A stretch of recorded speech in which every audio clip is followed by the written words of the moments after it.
তো দর্শক বন্ধুরা, আমার এই ছাগলের খামারের ছাগলগুলোকে আপনাদেরকে দেখাইতেছি আমি। প্রচণ্ড শীতের বেলায়ও ছাগলগুলোকে ঘর থেকে বের না করলে হয় না।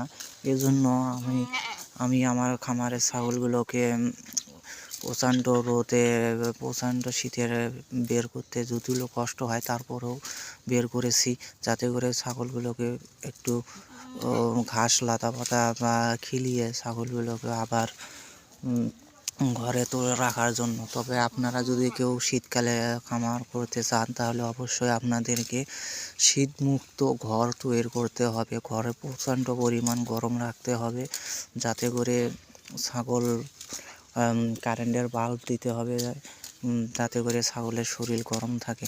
তো আমার এবার শীতে প্রচণ্ড শীতে ছাগলগুলোর জন্য একটু কষ্টদায়ক হয়ে পড়েছে। তো আপনারা সবাই দোয়া করবেন যাতে করে ছাগলগুলো আমি সুস্থ রাখার, যেভাবেই হোক আমি সুস্থ রাখার চেষ্টা করব। ধন্যবাদ।